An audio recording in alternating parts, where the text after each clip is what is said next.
Shalom Bapak Ibu. Shalom. Ya, puji Tuhan. Nah, pada kesempatan yang berbahagia ini kita boleh bertemu bersama-sama dengan keluarga almarhum Pak Budi Mulyono. Pak Budi Mulyono ya? Ya, Pak Budi Mulyono dalam rangka memperingati 100 hari. Ya, 100 hari kepergian Pak Budi Mulyono. Nah, sebenarnya di dalam tradisi kekristenan memang tidak istilahnya apa ya, disakralkan hari-hari itu ya, tetapi karena kita menghargai budaya lokal, jadi bagi saya no problem ya, no problem. Tapi esensinya sebenarnya kita sedang mengucap syukur. Loh, lucu ya. Kita ditinggal orang yang kita kasihi kok mengucap syukur. Karena kita percaya kemana Pak Budi pergi. Ya, kita percaya Pak Budi itu pergi ke tempat yang tidak ada penderitaan lagi. Pak Budi pergi ke tempat yang dimana dia boleh beristirahat dari jerih lelah. Sehingga orang percaya, orang-orang milik Kristus, ketika ditinggal pergi seseorang, itu justru dia bersukacita, dia bersyukur. Mungkin Bapak Ibu ya, untuk awal-awal ya orang Jawa bilang pedot katresnan ya. Pedot katresnan itu ya patah hati ya. Biasanya kita melihat Bapak ada situ, sekarang sudah tidak ada kenangan-kenangan. Tetapi Bapak Ibu Saudara dikasih Tuhan, kita tetap harus berterima kasih kepada Tuhan. Karena Tuhan memberi kenangan-kenangan yang baik dengan Pak Budi. Ya, saya juga memiliki kenangan yang baik dengan Pak Budi, di mana Pak Budi ini orangnya lucu. Ya. Katanya sih, kalau dia nggak cocok susah nih, tapi sama saya itu cocok terus ya. Ya Mbak Iti ya, sama saya itu cocok ya. Jadi saya mempunyai kenangan yang indah dan saya tahu Pak Budi sudah bersama-sama dengan Tuhan. Yang paling penting sekarang bagaimana kita hidup. Kita yang ditinggal Pak Budi ini yang harus terus berjuang, harus survive ya, survive. Jadi kita harus benar-benar mengupayakan supaya hidup kita itu benar-benar berkenan kepada Tuhan. Bagaimana kita bisa bertahan di tengah dunia yang sekarang ini susah, Bapak Ibu ya, susah. Tiap tahun itu ramalan tahun baru itu tidak ada ramalan itu besok akan lebih baik. Selalu ramalannya itu menakutkan. Ya, waktu tahun 2024 diramalkan nanti tahun 2005 akan ada ini, akan ada itu, akan ada ini, ada itu. Tahun 2005 selesai, 2025 selesai. Nanti tahun 2026 akan terjadi ini, krisis ya. Yang baru viral sekarang adalah apa? Blackout ya. Blackout itu pemadaman total ya, didadak. Jadi ini ada istilahnya apa Bapak Ibu? Skenario global, elit global yang akan mematikan listrik total tanpa pemberitahuan. Wah, itu kan ngeri sekali Bapak Ibu. Coba bayangin kalau itu benar-benar terjadi. Katanya sih tanggal 20 Februari ya. Bentar lagi ya Bapak Ibu. Coba, tapi Bapak Ibu nggak boleh khawatir ya, karena kita punya Tuhan ya. Itu ngeri kalau kita lihat. Ya, coba bayangin ya, kita santai aja. Mati total selama 7 hari berturut-turut. 1, kita akan krisis. Hari pertama, hari kedua mungkin biasa ya. Nah, mulai hari ketiga akan mulai datang krisis. Krisis ya, mungkin krisis air bersih ya, mungkin krisis keuangan. Karena apa? Bank mati, semua mati. Jadi tidak bisa transaksi dan lain sebagainya. Dan itu akan menimbulkan kekacauan. Dan itu kalau kita lihat berita-berita seperti itu, yang ada apa? Khawatir. Nah, khawatir inilah yang menjadi musuh iman, Bapak Ibu Saudara dikasih Tuhan. Jadi malam hari ini, firman Tuhan akan saya beri tema tentang kekhawatiran. Jadi jangan khawatirkan hidupmu. Nah, kita akan lihat di dalam Matius 6 ayat 25. Janganlah kamu khawatir tentang hidupmu. Nah, di situ lebih diperinci lagi, apa yang akan kamu makan, apa yang kamu minum, janganlah khawatir tentang tubuhmu, apa yang kamu pakai. Bukankah hidup itu lebih penting daripada makanan dan tubuh lebih penting daripada pakaian? Bapak Ibu yang dikasih Tuhan, jangan khawatirkan hidupmu. Nah, kata hidup ini Bapak Ibu, hidupmu ini segala macam aspek. Ya, kalau zaman sekarang sudah jarang ya orang kekurangan makan, ini sudah jarang. Ya, terus sudah jarang juga orang yang tidak kekurangan pakaian ya. Tetapi banyak aspek kehidupan yang membuat kita khawatir. Nah, Bapak Ibu yang dikasih Tuhan, kekhawatiran itu hampir dimiliki oleh setiap orang. Nah, apalagi anak-anak muda. Anak-anak muda itu selalu khawatir tentang masa depan, ya. Anak-anak sekolah juga khawatir besok kalau ujian bagaimana. Orang-orang yang sudah tua, purna tugas, akan khawatir juga masa depannya. Aku sudah tidak punya gaji, aku sudah pensiun, siapa yang akan mengurusi saya di hari tua saya? Ini khawatir Bapak Ibu. Itu pasti. Tidak ada orang yang tidak pernah khawatir. Nah, akan tetapi Bapak Ibu sudah dikasih Tuhan, firman Tuhan mengatakan, jangan kamu khawatir. Nah, ini berbeda dengan faktanya Bapak Ibu. Jangan kamu khawatir, ini bukan himbauan. Ya, ini bukan himbauan atau bukan istilahnya permintaan yang secara ringan gitu ya. Dimohon untuk tidak khawatir. Saya harap jangan terlalu khawatir. Ya, saya harap Bapak Ibu tenang, ya gitu ya. Itu himbauan. Tetapi di sini dikatakan dengan jelas, janganlah kamu khawatir. Nah, kata janganlah ini adalah perintah. Siapa yang memerintahkan? Ini adalah khotbah Tuhan Yesus di bukit ya Bapak Ibu ya. Jadi Tuhan Yesus ngomong sendiri, janganlah khawatir. Bapak Ibu, khawatir itu dilarang. Ya, Tuhan mengatakan dengan jelas bahwa khawatir itu dilarang. Jadi kalau sesuatu yang dilarang, terus kita melanggar, ada konsekuensinya tidak Bapak Ibu? Ada, ya. Konsekuensinya ya kita tidak akan hidup damai sejahtera, karena kita akan selalu memiliki hati yang penuh kekhawatiran. Nah, sebelum kita akan lanjut Bapak Ibu, kita harus mengenal dulu apa itu kekhawatiran. Definisi dari kekhawatiran itu sebenarnya adalah perasaan cemas. Ya, kalau Bapak Ibu cemas, ya, itu sebenarnya tanda-tanda khawatir. Terus rasa takut. Nah, rasa takut sesuatu yang belum terjadi. Nah, itu sebenarnya kita sedang menghadapi kekhawatiran. Nah, terus kita khawatir atau mencemaskan hal-hal yang belum terjadi. Itu adalah kekhawatiran Bapak Ibu. Lalu dampaknya apa Bapak Ibu? Kalau kita terus-menerus khawatir, ada dampaknya. Ada 3 dampak paling tidak. Yang pertama, mengganggu kesehatan. Ya, coba kalau Bapak Ibu itu khawatir terus-menerus, pasti kesehatannya akan terganggu. Deg-degan terus, ya. Cemas.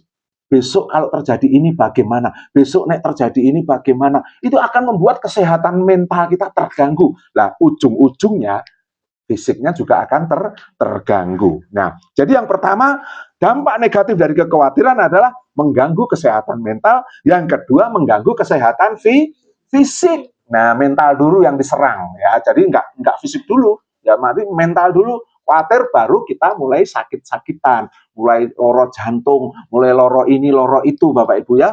Ini yang ketiga adalah menghambat pertumbuhan rohani. Jadi kalau Bapak Ibu khawatir terus-menerus, pertumbuhan rohani itu akan terhambat. Terhambat itu tidak dewasa secara rohani, sehingga kita tidak bisa melayani Tuhan dengan baik. Sehingga kita hanya fokus kepada penderitaan, sehingga kita tidak bisa melihat kebaikan Tuhan. Nah, itu adalah gangguan secara rohani. Nah, lalu Bapak Ibu, mengapa kekhawatiran itu harus dilawan? Tadi saya katakan, lawan dari kekhawatiran adalah iman. Nah, kalau kekhawatiran itu sesuatu yang belum terjadi, kita sudah takut. Nah, itu kekhawatiran. Tetapi kalau iman, itu adalah keyakinan akan sesuatu yang kita harapkan, dan bukti dari segala sesuatu yang tidak kita lihat. Berbeda ya Bapak Ibu ya.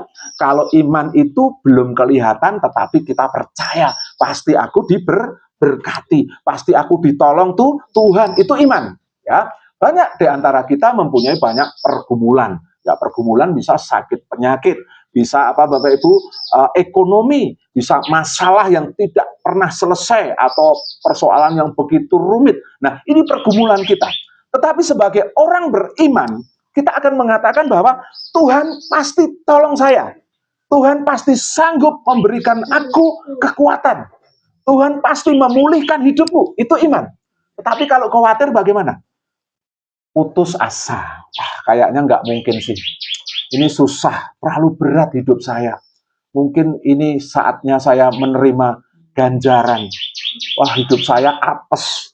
Itu namanya kekhawatiran. Nah, kalau kita terus tinggal di dalam seperti itu, 3 hal tadi akan terjadi dalam hidup kita, yaitu kesehatan mental kita terganggu, kesehatan fisik kita terganggu, dan yang ketiga adalah pertumbuhan rohani kita juga akan terganggu.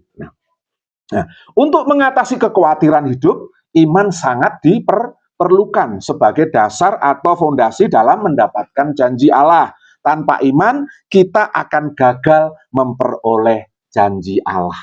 Jadi Bapak Ibu Saudara dikasih Tuhan, Allah itu berjanji ingin memberkati kita. Amin Bapak Ibu. Allah itu berjanji ingin memulihkan hidup kita. Amin Bapak Ibu. Amin. Nah, tetapi kalau tanpa iman, ya, kita tidak bisa mendapatkan janji Allah itu. Ya, kadangkala iman itu dirusak oleh kekhawatiran. Iman kita mengatakan besok aku diberkati, tetapi kekhawatiran kita mengatakan apa? Orang mungkin. Orang yang sembuh dari sakit penyakit seringkali ya banyak kesaksian. Kesaksian itu ketika dia mengalami kesembuhan secara rohani, itu dia menyingkirkan kekhawatiran. Dia begitu pasrah kepada Tuhan, terus dia menjalani hidup ini dengan bersyukur dan lain sebagainya. Justru janji iman didapatkan. Janji firman Tuhan itu didapatkan dalam orang yang berharap kepada Tuhan itu. Tetapi seringkali orang-orang itu dihantui oleh perasaan khawatir itu. Sehingga ketika perasaan khawatir itu terus menghinggapi kita, pasti kita tidak diberkati. Pasti kita tidak mendapatkan janji Tuhan. Jadi Bapak Ibu, berhentilah untuk khawatir. Terus Bapak Ibu, apa saja yang harus kita lakukan agar kita tidak khawatir? Oke lah, sekarang kita harus tahu supaya aku tidak khawatir bagaimana. Yang pertama adalah serahkanlah kepada Tuhan. Amin Bapak Ibu. Serahkan pergumulan kita kepada Tuhan. Serahkan apa yang menjadi keberatan hati kita kepada Tuhan. Di dalam 1 Petrus 5 ayat 7. Serahkanlah segala kekhawatiranmu kepada Allah, sebab Ia yang memelihara kamu. Jadi ini janji Tuhan. Kalau kita menyerahkan kekhawatiran kita, pasti Dia memelihara kamu, memelihara kita. Ya, amin Bapak Ibu. Segala penderitaan fisik, segala penderitaan batin kita serahkan sama Tuhan dan Dia akan memelihara hati kita. Amin Bapak Ibu. Nah, ada satu ilustrasi yang saya senang, sudah sering saya sampaikan, ketika ada seorang petani yang dia mempunyai beban berat di pikulannya, Bapak Ibu ya, dia membawa mungkin mangga atau mungkin salak atau rambutan, dia berjalan dari desa ke desa. Suatu hari dia capek apa? Punggungnya ya, untuk pundaknya itu capek, lalu dia berniat untuk nunut kol ya. Ketika dia nunut kol ya, Pak sopirnya baik hati, silahkan naik Pak, ya naik. Tetapi apa Bapak Ibu? Pikulannya tidak dilepaskan ya. Jadi sampai di tempat sana dia tetap capek, tetap badannya sakit semua, jadi tidak ada manfaatnya. Jadi dia meskipun naik mobil, tetapi pikulannya tidak ditaruh. Nah, di dalam Tuhan Bapak Ibu, ketika kita mengalami hal yang demikian, segala pencobaan, pergumulan kita, kalau kita mengatakan diserahkan kepada Tuhan, ya serahkan. Terserah Tuhan. Tuhan mau buat apa, terserah. Ya. Yang namanya diserahkan berarti kita istirahat. Ya, tidak perlu terlalu memikirkan. Ya memang tidak semudah yang ngomong. Otomatis Bapak Ibu ya, pikiran itu nyangkut sendiri. Orang dipikir ya moro dewe. Tetapi ini perlu latihan Bapak Ibu ya. Perlu latihan. Kita harus sering-sering menyerahkan beban hidup kita kepada Tuhan. Ya, kita sering-sering curhat sama Tuhan. Hati-hati curhat sama manusia. hati-hati curhat dengan medsos, ya. Curhat dengan manusia kadang-kadang dibocor ke sana kemari. Tidak ditolong malah dihakimi. Itu kalau curhat sama manusia. Curhat sama medsos sama saja. Medsos itu banyak netizen. Ya, netizen itu asal ya, dia nggak tahu persoalannya, kadang-kadang ngompor-ngompori, kadang-kadang malah manas-manasi, dan itu nggak ada manfaatnya. Saya berharap setiap orang percaya jangan terlalu. Ya, kalau berbagi kebahagiaan silahkanlah, nggak apa-apa, di-upload di medsos. Tapi kalau masalah pribadi, jangan. Dulu saya itu punya temen itu, kalau anyel karo bapake gitu ya Bapak Ibu ya, anyel karo bapake diposting neng Facebook ya. Generasi saya itu masih generasi Facebook ya. Jadi 50 plus itu pasti Facebook. Itu misu-misui bapake di Facebook ya. Kok ora mati-mati Pak Modaro Pak dan lain sebagainya. Nah, apakah hal ini kira-kira ada solusi? Justru netizen itu akan nyukurke, justru akan diracun wae Mbak, dianu wae Mbak, dan malah ngompori. Ya, tidak ada solusi, tidak ada damai sejahtera. Jadi Bapak Ibu, sesuatu pergumulan, segala kekhawatiran kita yang menimpa hidup kita harus kita serahkan kepada Tuhan. Ya, jangan diserahkan ke publik. Ya boleh, tapi hal-hal yang positif saja menurut saya. Kalau hal yang negatif cukup curhat sama Tuhan. Amin Bapak Ibu. Ya, amin. Jadi poin pertama adalah supaya kita tidak khawatir, serahkanlah semua kepada Tuhan. Terus yang kedua, kalau kita sudah menyerahkan kepada Tuhan, kekhawatiran kita yang kedua, jangan khawatir lagi. Nah, jadi nek wis diomongke disampai ke Tuhan, kalau sudah ibarat kat saya mikul beban yang berat, sudah nunut kol, ya diselehke, tidak usah dipikul lagi. Kalau kita sudah menyerahkan kekhawatiran kita kepada Tuhan, jangan khawatir lagi. Mengapa kita tidak perlu khawatir lagi? Karena ketika kita menyerahkan kepada Tuhan tadi, Bapak Ibu, Tuhan mengganti kekhawatiran dengan damai sejahtera. Ya, kita lihat Filipi 4 ayat 7. Jadi kita tidak perlu khawatir lagi, karena damai sejahtera Allah yang melampaui segala akal akan memelihara hati dan pikiranmu dalam Kristus Yesus. Ingat, di situ dikatakan damai sejahtera Allah yang melampaui segala akal. Melampaui segala akal itu segala apa yang kita pikirkan. Ya. Banyak anak Tuhan itu selalu berpikir logis, selalu fokus kepada realitas. Realitasnya hidup saya susah. Realitasnya anak saya nggak tahu sama saya. Realitasnya suami saya tidak mengerti keadaan. Istri saya seperti ini, seperti itu. Realitas seperti itu, Bapak Ibu. Nah, ketika kita hanya melihat realitas yang ada, Bapak Ibu Tuhan dikasih Tuhan, kita tidak akan pernah menemukan damai sejahtera Tuhan. Bukankah iman itu bicara tentang harapan? Bukankah iman itu bicara tentang sesuatu yang belum terjadi? Mungkin kita punya pergumulan yang berat, Bapak Ibu. Tetapi kita harus mengubah kata-kata kita dulu. Sebelum semuanya berubah, kita ubah dulu apa yang kita pikirkan, apa yang kita katakan. Jadi kalau kita menyerahkan segala sesuatunya kepada Tuhan, bentuk kekhawatiran kita, tentu kata-kata kita harus menyesuaikan. Amin Bapak Ibu.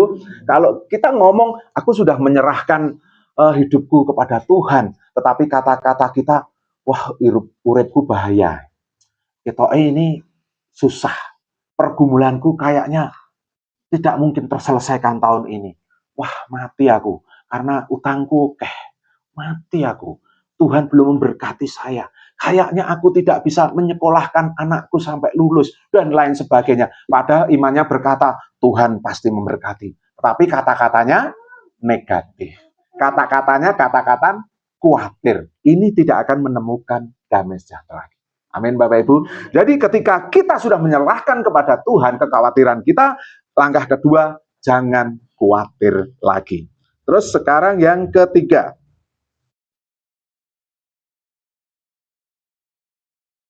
Yang ketiga adalah berdoa. Ya, jadi gampang ya Bapak Ibu ya, supaya kita tidak khawatir lagi, kita perlu berdoa.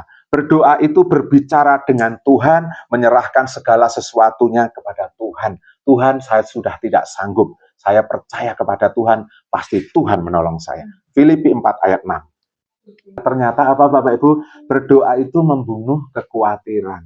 Ya, jadi kalau Bapak Ibu sering berdoa kepada Tuhan, pasti Bapak Ibu tidak khawatir lagi. Karena di situ dikatakan, janganlah hendaknya kamu khawatir tentang apapun juga, tetapi nyatakanlah dalam segala hal keinginanmu kepada Allah dalam doa. Ini perintah Bapak Ibu ya, ini perintah. Jadi Bapak Ibu saudara dikasih Tuhan, kalau kita tidak ingin khawatir lagi, teruslah berdoa. Terus selanjutnya membaca Alkitab. Ya, kalau kita berdoa itu kita bicara sama Tuhan. Lalu membaca Alkitab apa? Mendengar suara Tuhan. Kadang-kadang Tuhan bicara melalui ayat. Kadang-kadang Tuhan bicara melalui situasi. Kadang-kadang Tuhan, bicara melalui, mungkin kita lihat konten-konten rohani. Kadang-kadang Tuhan bicara di situ, Bapak Ibu yang dikasih Tuhan. Jadi jangan lupa Bapak Ibu membaca Alkitab. Kenapa membaca Alkitab itu penting? 2 Timotius 3 ayat 16. Alkitab atau firman Allah itu diilhamkan oleh Allah sendiri. Bermanfaat untuk mengajar, untuk menyatakan kesalahan. Selama ini mungkin ya Bapak Ibu, kita dicoba itu karena kesalahan kita sendiri. Nah, Alkitab jawabannya Bapak Ibu. Memperbaiki kelakuan. Mungkin kelakuan kita kurang baik. Sering-sering baca Alkitab, kita mendengar firman Tuhan, Tuhan bicara di dalam hati kita, lalu kita berubah. Mendidik orang di dalam kebenaran. Itulah fungsinya kita membaca Alkitab. Kalau kita rajin membaca Alkitab, pasti tidak akan khawatir lagi. Karena Tuhan bicara melalui Alkitab kita. Sekarang lebih enak Alkitab itu pakai HP, Bapak Ibu ya. Tapi jarang dibuka juga kadang-kadang. Kalau di gereja saja ya. Kadang-kadang itu di rumah kita jarang buka ya. Mungkin kalau di rumah bukanya YouTube. Bahkan di gereja pun ada yang buka YouTube.